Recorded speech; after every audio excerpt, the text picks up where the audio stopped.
Bonjour à tous, cette vidéo est spécialement faite pour tous les vampires de France. Il y a quelques jours, Lilian, ou le roi des rats, comme il se fait appeler maintenant sur internet, a dévoilé ma vraie identité à son énorme communauté composée essentiellement d'humains. Mais là n'est pas le problème.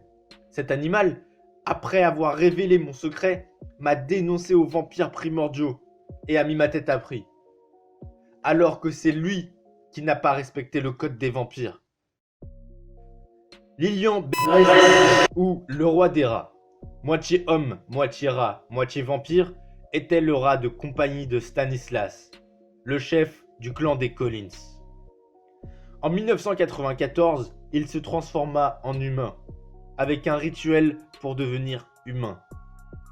Puis, il décidit de devenir un vampire, avec un rituel pour devenir un vampire. D'ailleurs, si vous souhaitez devenir un vampire comme Lilian, vous pouvez trouver un rituel sur ma chaîne. Et pour finir, il décida d'intégrer le clan des Collins. C'était le premier homme-rat vampire du clan des Collins. C'est pour cela que l'on ne voit jamais son visage dans ses vidéos, ni sur internet. C'est pour cela aussi qu'il se vante d'avoir une longue queue. Et qu'il se plaint souvent d'avoir des problèmes de pilosité. Je vous ai sélectionné quelques commentaires de son Twitter pour vous prouver cela. Ma queue prend trop de place. J'ai dû faire un trou dans mon jean. Moi aussi, je peux attraper ma queue comme ça.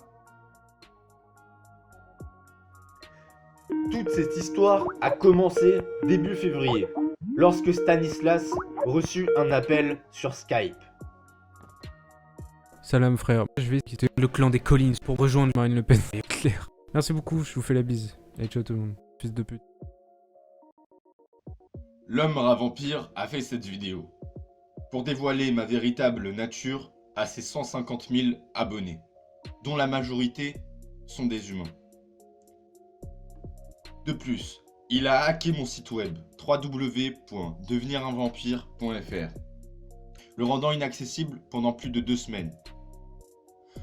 Heureusement pour moi, mon informaticien a réussi à réparer tous les problèmes qu'il avait causés sur le site web. Puis, il a mis ma tête à prix, dans tout Paris. Vous pouvez le voir ici.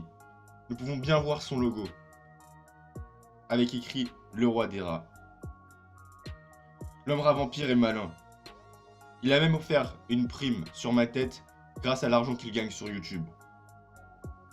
Il a envoyé des lettres aux vampires primordiaux pour leur dire que je n'avais pas respecté le code des vampires.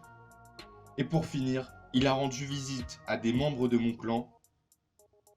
Voici quelques témoignages. Bonjour à tous.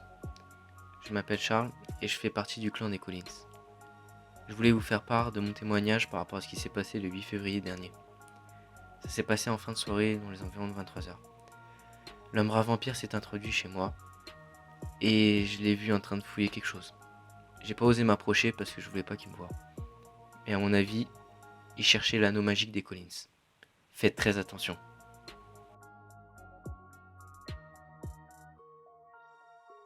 Selon le code des vampires, ce que je faisais sur YouTube était à la limite de la légalité. Mais dévoiler ma nature aux mortels est illégal. Et le roi des rats l'a fait. À cause de lui, je risque de me faire arracher la tête par les vampires primordiaux.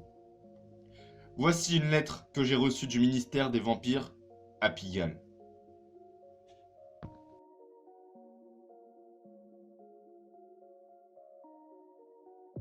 Nous allons tout d'abord signer cette pétition. Je fais appel à tous les Collins et tous les futurs Collins. De France, du Canada, d'Australie, de Russie. J'en appelle à la solidarité entre tous les clans de vampires. Signalez cette pétition pour prouver que c'est l'homme-rat vampire qui a tout fait et que je suis innocent. Méfiez-vous des apparences. Ce n'est pas parce qu'il a une apparence d'homme qu'il n'a pas perdu son instinct d'animal. À tous les Collins, s'ils venaient à vous rendre visite, Gardez un sachet de mort au rat sur vous, comme je le fais actuellement.